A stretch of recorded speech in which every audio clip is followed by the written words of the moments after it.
I took a look at it. Didn't see Go. Okay, it's 6 o'clock, so I will go ahead and call to order the meeting for the Area Plan Commission of Tippecanoe County for December 18th, 2024. And first on the agenda is the roll call. Jackson Bogan. Here. Larry Leverins. Here. Gary Schroeder. Here. Vicky Pearl. Here. Jerry Reynolds. Here. Greg Jones. Todd Rosworski. Here. Diana Looper. Here. Carla Snodgrass. Rabita Raj Karnakar. Tom Murtaugh. Present.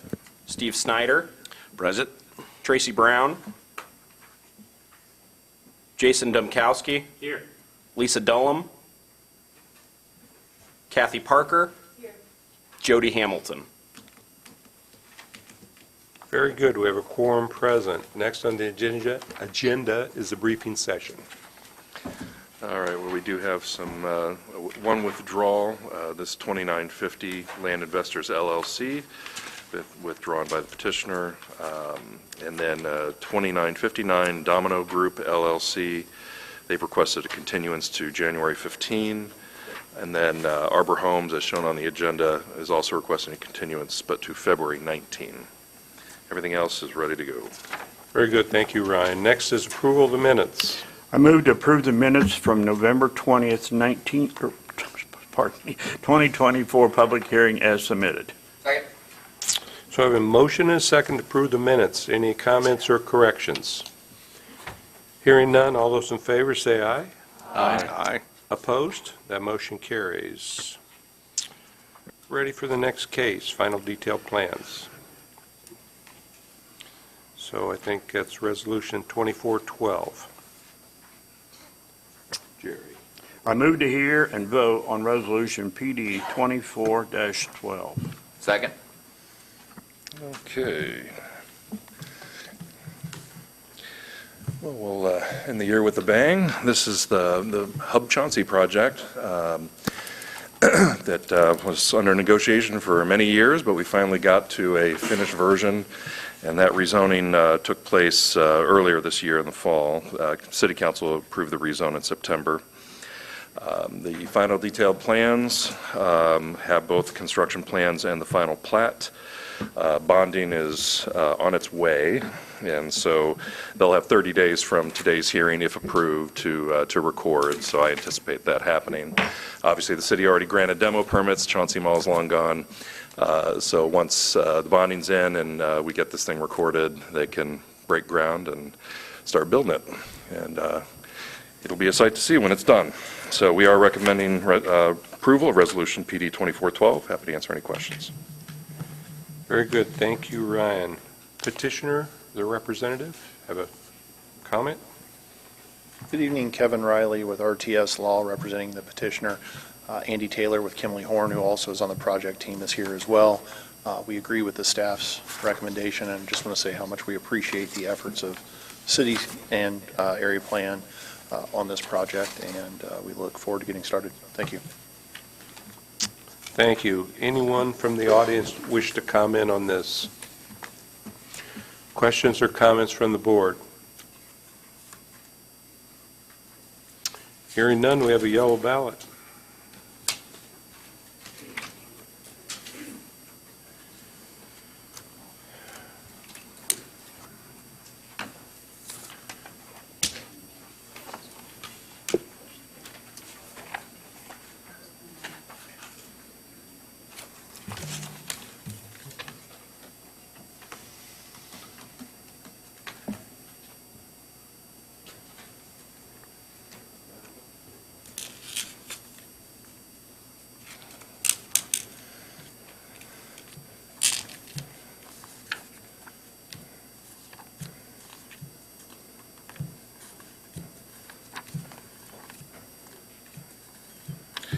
We have a unanimous ballot for approval.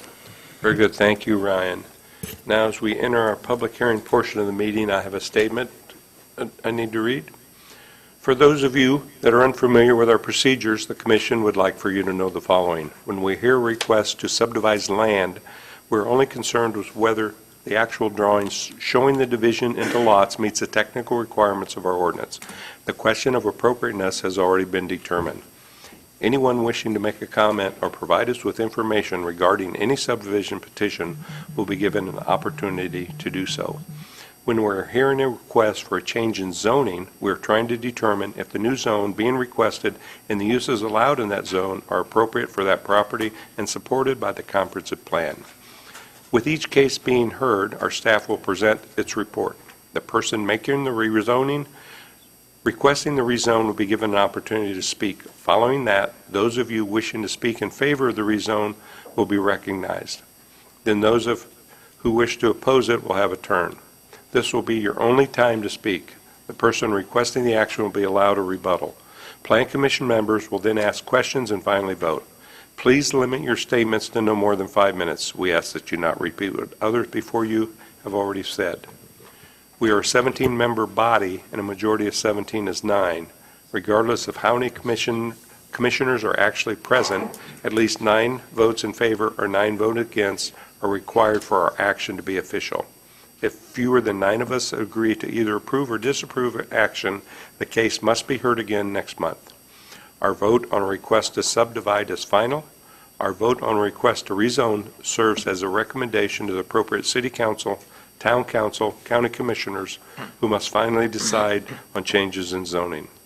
When addressing the Commission, please state your name and address for the record. We have a sign-in sheet over there on the table. Cell phones must be turned off while the meeting is in session. If you need to make a phone call, please step out of the room before using your phones. All exhibits presented to the Commission become the property of the Commission. Jerry. I move there be incorporated into the public hearing portion of each application to be heard this evening and become part of the evidence of such hearing. The Unified Zoning Ordinance, the Unified Subdivision Ordinance, the Comprehensive Plan, the bylaws of the Area Plan Commission, the application, and all documents filed therewith, the staff report and recommendations and applications to be heard this evening, and response from the checkpoint agencies. Second. All those in favor say aye. Aye. Opposed? That motion carry. Now I'm ready for the continuances. I move to continue Z 2955 Arbor Homes A to R1B to February 19th, 2025 APC public hearing, and Z 2959 the Domino Group LLC I3 to GB to the January 15th, 2025 APC meeting. Second. All those in favor say aye. Aye. Opposed? That motion carries. So those 2 cases have been continued, and we had 1 cancellation land investor, so that won't be heard. So if anybody's here for those cases, 2 are continued. Ready for the next case, ordinance amendment. Jerry. I move to hear and vote on UZO Amendment Number 114. Second. Evening, everybody. Nathan McBurnett, APC staff. We've got the accessory dwelling unit ordinance amendment specifically for the city of West Lafayette tonight. There's 2 versions of this ordinance going through our county right now. One is for the unincorporated county, which you'll hear next month, and then this one is just specifically for the city of West Lafayette. I've got kind of a presentation here. The ordinance amendment is pretty dense, so I've got kind of an overview of what these things are, accessory dwelling units. Larry and Gary, hang with me because you already saw this presentation. So just to kind of start right off the bat, accessory dwelling units, the definition that we're proposing is a dwelling unit that has bathroom, kitchen facilities. It's a living space that is accessory and is subordinate to a single-family dwelling that's already been developed on a lot. So this ordinance would essentially permit another dwelling unit within single-family zones. Accessory dwelling units are divided into 3 types. We've got the internal, attached, and detached, and I'll kind of run through how each of those are sort of differentiated here. Got this nice little graphic that shows the different varieties of accessory dwelling units as they've been developed in other communities. They can be conversions of attics, basements, additions to the house, or detached entirely, maybe a detached garage conversion, or maybe they existed there already. Historic precedent, they've gone by many names: carriage houses, coach houses, granny flats, servants' quarters. They've served many purposes. They were very popular in the 19th century. With the onset of suburbanization in our country in the 1930s, following World War II, that's when they sort of fell out of favor. That's when single-family zoning kind of began to dominate our urban space. And in the 1970s, we saw kind of a resurgence with communities concerned with trying to increase their housing stock. They were having affordability and availability issues of housing at that time. That's something we still struggle with today. This is just kind of a visual of all the zones that this applies to within the city of West Lafayette. The one caveat is the A zone, which is kind of right there in the middle of the map, does not apply to West Lafayette's version of this amendment. So this is kind of an old map. But that A-zoned area is just Purdue University property. So just kind of remove that from your eye. Some general regulations for the ADU that we're proposing: just one single ADU per property. Doesn't matter if it's attached, detached, or internal, just one. The occupancy for the ADU is going to be limited to the definition of family, so no more than 3 unrelated people can live in the ADU. And then in the principal dwelling, another family can also live in that. So 2 families would be able to live on the property, theoretically. Has to conform to all applicable historic preservation district regulations. So if it's within a local historic district, that local historic district has complete control on all of their regulations. This does not supersede it. It's subordinate to those ordinances. And the lot must remain owner-occupied. So there's going to be a process developed for that shows proof that the lot is currently owner-occupied. It doesn't matter which of the units the owner lives in, whether it's the accessory dwelling unit or the principal dwelling unit, but the lot will have to remain owner-occupied, even if one of the units is rented out to someone else. The dwelling can be up to 50% the ground floor area of the principal dwelling, so it's not based on the overall square footage of the principal dwelling, just that footprint on the lot, with a minimum of 400 square feet and a maximum of 750 square feet. So just a little graphic here. Even if a house is sort of below the threshold of what would be twice 400 square feet, so in this case 750 square feet, the house would still be permitted an accessory dwelling unit of 400 square feet. Obviously no less and no more. For a house that is particularly large, maybe a 2,000 square foot ground floor area house, just because the ground floor area is 2,000 square feet doesn't mean it can permit a 1,000 square foot ADU. It would be capped at that 750 square feet. Internal ADUs often can be attached garage conversions, basement conversions. They fit within the existing footprint of the home. There's minor additions to the exterior of the home. Oftentimes, an external access point is added to them. In this case, that would be required. There has to be external access to the ADU. It is, again, minor exterior modifications, siding, that sort of thing.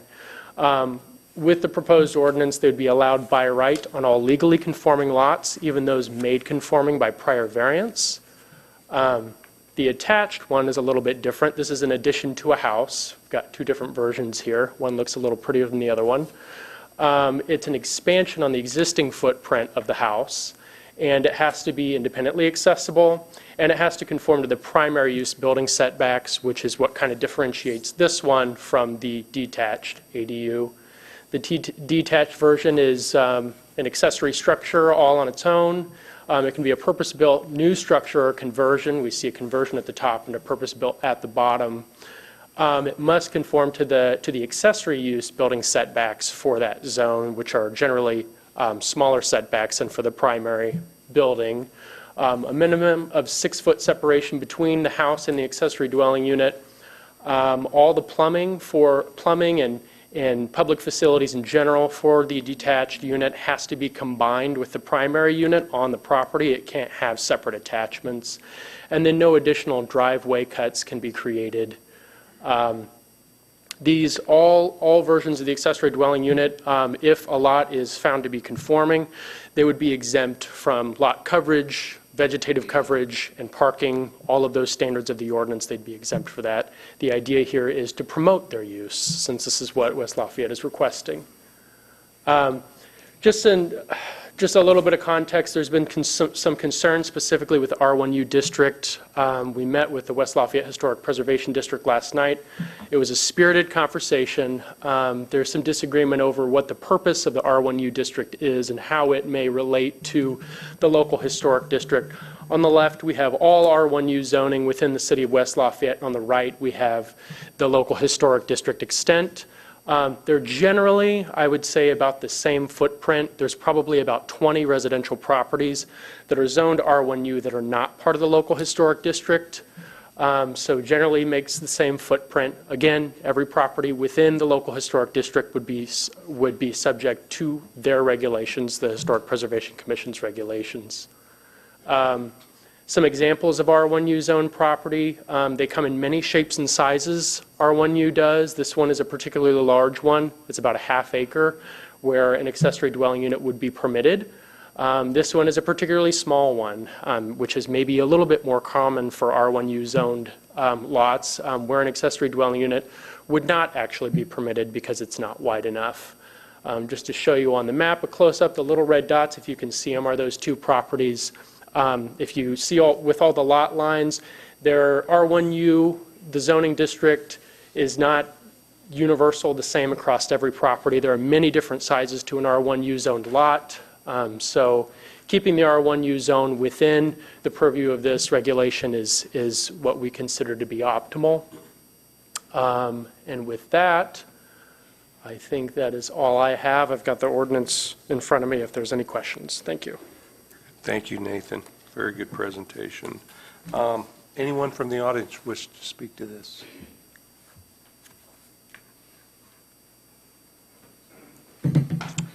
Evening, members of the board. I'm James Blanco. I serve on the West Lafayette City Council with a couple of your members.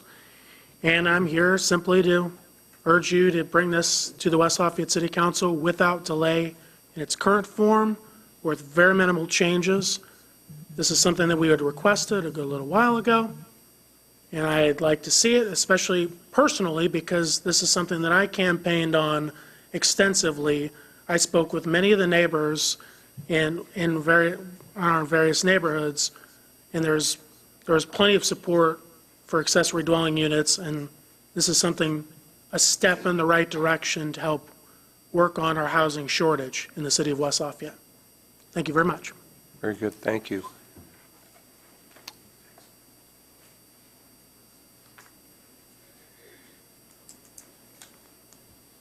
Chad Spitznagel, Building Commissioner.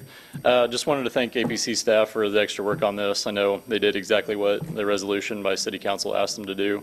I think some of our initial concerns that we're fortunate enough in the city of West Lafayette to have, we have a rental housing program where we're able to verify occupancy affidavits. They made some corrections along the way from our recommendations on adding a homestead to it to make sure that one side does have the ability to be owner occupied. We, with the occupancy affidavit requirements, have the ability to verify that in our rental housing process. So we feel like that helps along the way. And as Councilor said, gives another tool in the toolbox to add some housing options for the city. So happy to answer any questions too. Very good, thank you, Chad. Anyone else wishing to speak to this? Questions or comments from the commission? Gary? Yes. I just want to echo what Chad said. The staff, Kathy and Nathan, have worked very hard on this and have fielded some, as Nathan called it, a very spirited meeting last night, and did a very good job with it. So I want to thank them for putting this together. Any other comments from the commission? Yeah, just once again, Nathan, great job on the presentation. One question in regards to the ground floor square footage of maximum of 750 square feet for the ADU.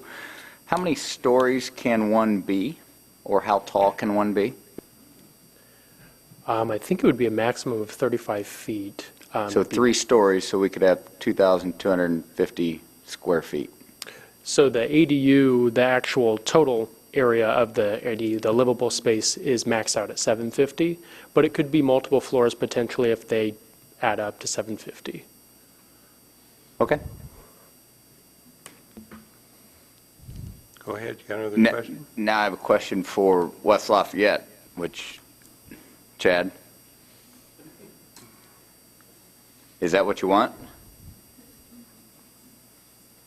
Yeah, they're not designed to be two big single-family homes on it. And it's designed, the accessory is just something small for a mother-in-law suite or something small. So even though, as he described, the two families can live in there, there's still size requirements for rooms and other things. So it's not designed to just be able to have, a family of 5 or 6 in it. Yeah, my concern was going up. We have a much taller structure, larger structure than what was I don't desired. picture a lot of them needing to go, much more than a single story with Okay. that. But if it did have a loft in it, then that would give some options for a loft inside of it. So. Okay, thanks. Chad, before you head out, if I could. Yep. A question on any concerns at all about conversion of existing housing to duplexes under this change? I think the rental housing program helps in that, and then it would also trigger a building permit. The inventory in New Chauncey is older. I think once you get out, the lot sizes get bigger, and those are a little bit easier to convert. But no, not anything too major. I think the stuff in New Chauncey, there's already probably going to be some that are going to be grandfathered that'll be now by right, that already meet a lot of these, old ADU restrictions that were grandfathered back in the 70s when the rental housing program started. But I don't picture, with the size requirement and the homestead requirement that we're just going to see a gazillion, a bunch of them, and then the conversion's going to be small because it's not going to be allowing, a major new primary structure on the lot. If that answers your question. Thank you. Other comments? So I had a question for the counselor. You stated that you had received support. Did you hear any comments of non-support? A few, yeah, but by and large, that was definitely the minority. The number of people, I didn't necessarily keep all the records on it, but I knocked over 1,000 doors in that campaign, and the vast majority of the comments that I got about ADUs were overwhelmingly positive. Yes.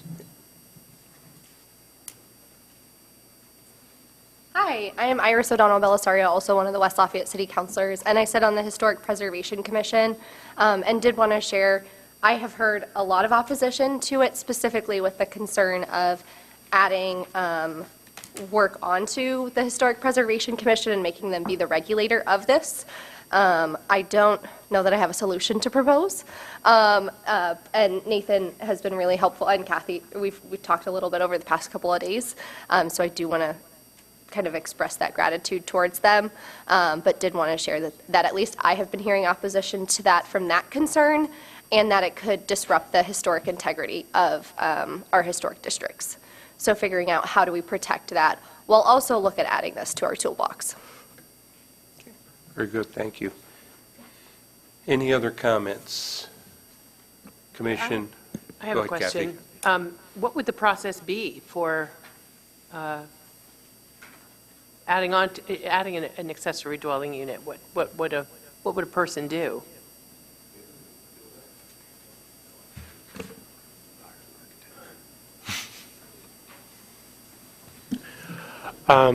The details of that process are still going to have to be worked out between APC and the City of Lafayette. There'd have to be some kind of design review. We'd probably have to do some kind of site plan review to just establish that the lot is in fact conforming. And if it's conforming by variance, then that could mean that there's a variance that's needed for the ADU. Specifically for ADUs that are conversions of existing accessory structures, they would be permitted by a variance. So there would be a BZA process to that as well. So it kind of depends on what the property is and whether it's a new build structure or it's an existing accessory structure. But yeah, it still has to be worked out.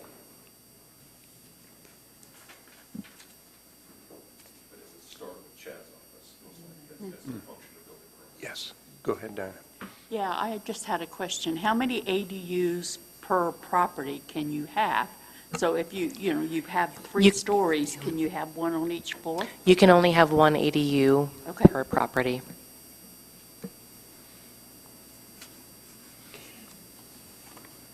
Other questions, comments? I get one more. Sorry, I need a little more clarification, Chad. I apologize. I'm thinking outside of this, the dense neighborhoods of New Chauncey where we know we always have density issues. And moving maybe north of the Parkway, let's say Barberry Heights, U Farms, and somebody uses this change to convert an existing single-family home into a duplex and renting out their basement that has a walkout basement. Are there any concerns that your office has or the city in that becoming a trend? As housing shortages, one more point, are what they are in our city.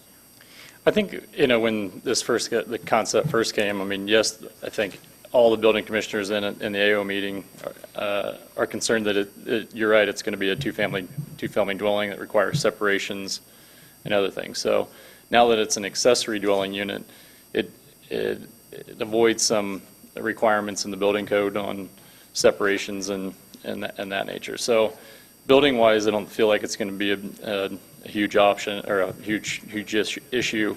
But as far as affordability, if I'm, say, going to looking to buy a home and I'm close, but that extra little income to rent out my basement would be a cushion, then I think it's another tool for a homeowner to have an option to rent out that basement or what have you inside the house to convert it. So I might also add something too. A lot of the neighborhoods also have private covenants and restrictions, many of which would prohibit this type of use anyway in those subdivisions.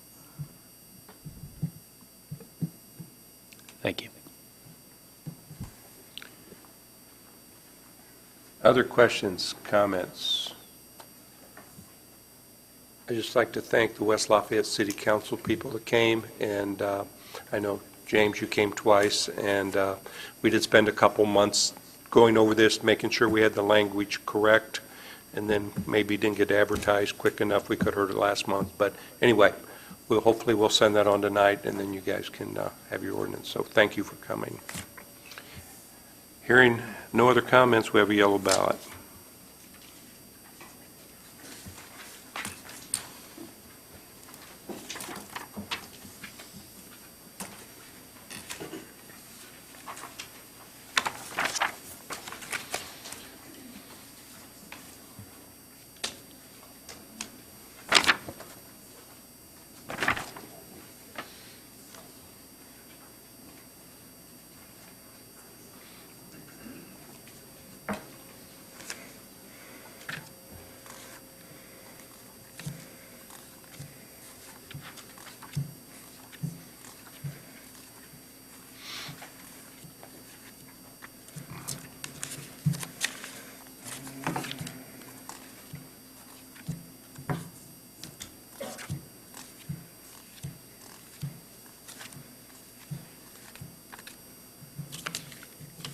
We have 11 votes in favor, 2 against, so that will carry on to West Side Council. Very good. So that'll be heard by West Lafayette City Council. Thank you. Subdivision, Sherry. I move to hear and vote on S 5236 Wawa Minor Subdivision, minor sketch. Second. Okay, the site in question is located on the south side of US 52 and its intersection with Veterans Memorial Parkway. As you can see, the property is zoned general business, as are all of the four corners of that intersection. And then surrounding land is mostly I-3. Okay. There we go. Here's a look at the aerial photograph and a closer look at the property. And here's a look at the minor sketch plan. It is a 3-lot proposal. I do. No, it doesn't work. Okay. So if you look at the far western side, there's an entrance. Thank you, Amanda.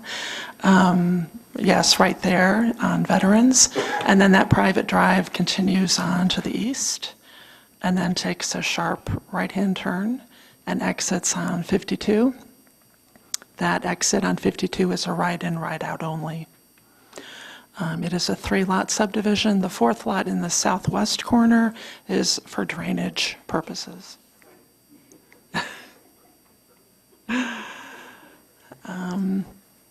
There was a 4-lot parcelization done on this property back in 2000. That will have to be dissolved as part of the final plat recordation process. And the right-of-way is all in place. So I think there are 6 conditions, and we are recommending conditional primary approval. Very good. Thank you, Kathy. Petitioner or the representative?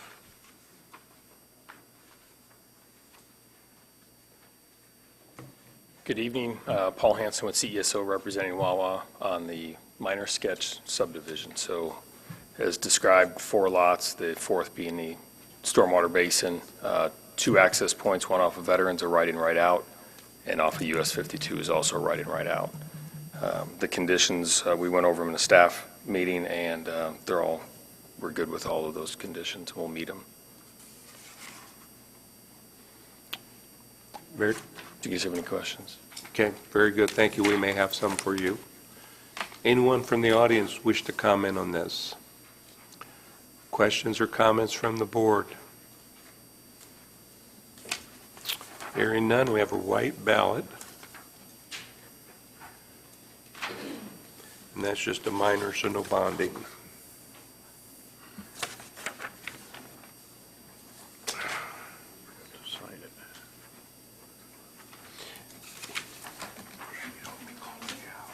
Please volunteer back.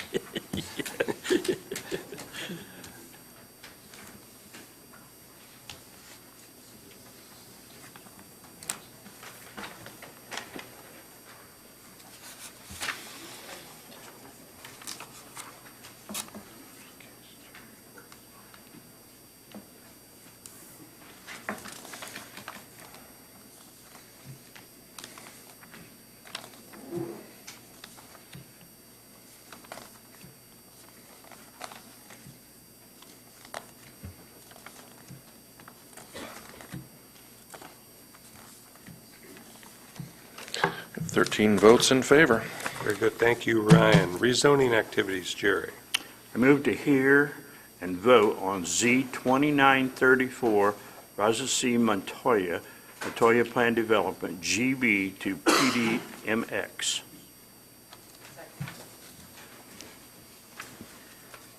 All right, so this plan development, mixed-use plan development, is in Lafayette. We are here between Earl and Sagamore. As you can see, this area is largely GB, a little bit of NB there to the north. Aerial. We're right here to the north of the Mama Inez Bakery. This is kind of an overflow parking lot for the bakery and other commercial uses in the area. This plan development is kind of twofold because it's PDMX mixed use. It's going to have commercial space on the first floor with 2 floors of residential above it. The commercial space is 10,645 square feet, and then the residential units has a maximum of 40 beds. It's kind of what it's proposed to look like here. It's got kind of an Art Deco look to it, which is really nice. Oh, that's it here. Let's see here. The site gains access from Earl Avenue, while the adjacent bakery site gains access from Sagamore Parkway. cross-access easement will be required at plating for the shared parking, because the project will have access to use 47 parking spaces, but only 7 of those are going to be on this particular site. The rest of them are on the adjacent Mama Inez Bakery site. We really appreciate this PD here because currently, as I said, it's a parking lot. They're actually going to be adding green space in an area that doesn't have a lot of greenery to it. So they are adding to that here. The impetus for this, I think, was a lack of workforce housing, specifically for employees here in the area, not being able to find housing nearby. So this was an idea that they had, and it's been ruminating for a couple of years, and we're finally here at the rezone process, and we are really happy to recommend approval contingent on meeting those requirements as listed in the staff report. So I am happy to answer any questions if you have any questions.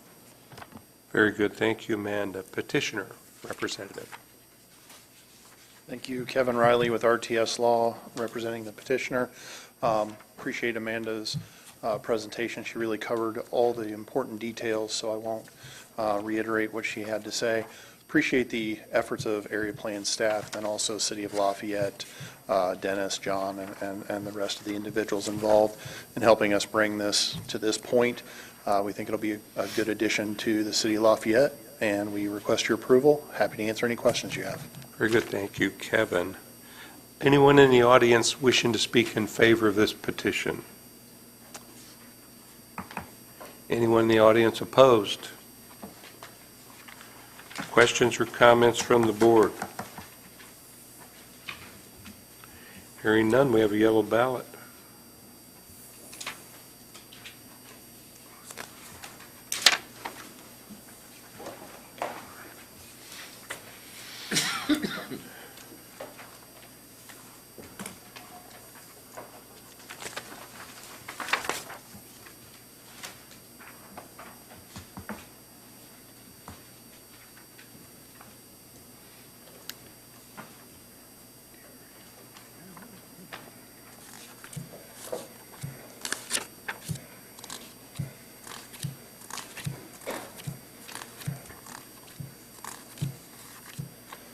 We have 13 votes in favor. This will carry on to Lafayette City Council.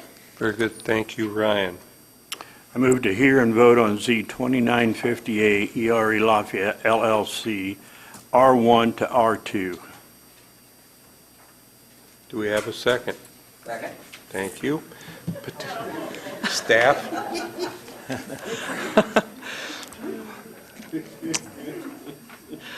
All right, petitioner's property is located here on the south side of East Pine Avenue. It is an existing duplex, zoned R1. As you probably know, duplexes aren't permitted in R1. They are permitted in R2, which is why they're rezoning this property. So these 5 lots in this vicinity, the one to the northwest is actually a house.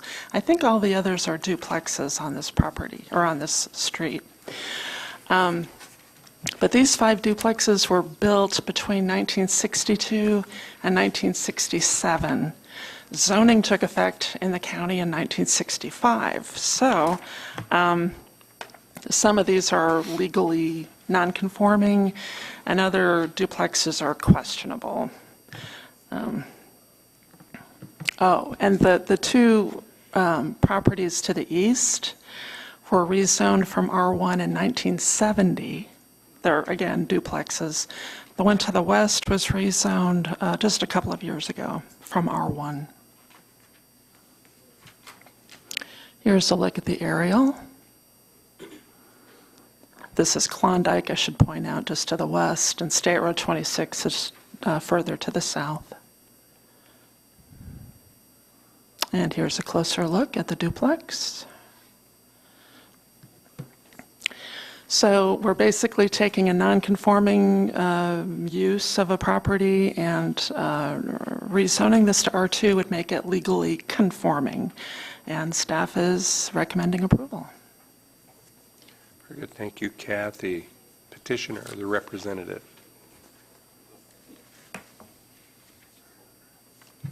Well, good evening, everyone. It's, as always, a pleasure to see you. And it seems to be I keep being the last one up for these evenings. I'm starting to wonder. Well, my name is Marianne Owen. I'm from the law firm of Stewart and Brannigan. This evening I'm here with the petitioner, representatives of the petitioner, and my fine associate, Kat Bingaman. And we are here to request that you recommend to the commissioners the rezoning of the subject property from R1 to R2, as was noted, to legitimize a longstanding non-conforming duplex. The APC staff report is outstanding. It spells this all out. It is a matter of there was this development done in the late 60s, early 60s too, but there was some fluke that led to this situation. So we're now just trying to fix it. So we request your recommendation for approval and are here to answer any questions you might have. Very good, thank you. Anyone in the audience wishing to speak in favor of this petition? Anyone opposed? Questions or comments from the commission? Hearing none, you have a yellow ballot.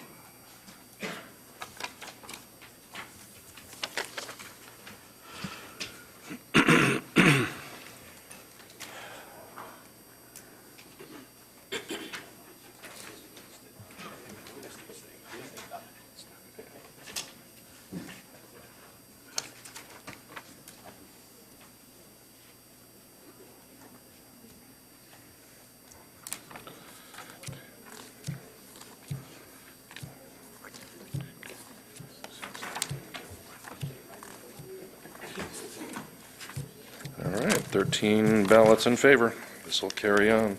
Thank you. Thank you, Ryan. So that'll go to the county commissioners on January 6th. Thank you very much. You're welcome. Administrative matters. Yeah, really quick, I'd like to introduce our newest employee. This is Christine Roll. She's joined. You'll be seeing a lot more of her as the hearings unfold, but I just wanted to bring her up and show her off. And we're getting into training and getting neck deep in everything we do. So we're excited to have her. So thank you. Very good. Thank you, Ryan. Welcome. Thank you. Okay. And approval of the January 8th, 2025 Executive Committee. I don't think there is anything, but that meeting will be held on the 8th instead of the, I think there was a conflict there, wasn't there? The first of the year. Yeah. January 8th will be the second Wednesday instead of the first, which is January the 1st. So. No new subdivisions, so director's report. Sent out yesterday. Happy to answer any questions. Very good. Any questions for Ryan? My pleasure. What'd she say, including what? Funny images. Okay, got it. Citizens' comments and grievances. Hearing none, I'll take that final motion, I Jerry. move to adjourn. We're adjourned. Thank you.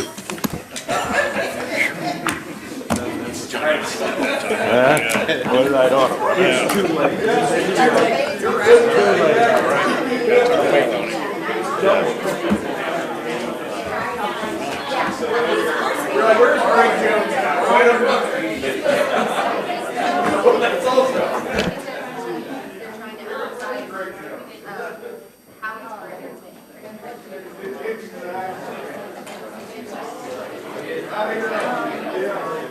Does 9:15 work for you tomorrow to leave? Absolutely.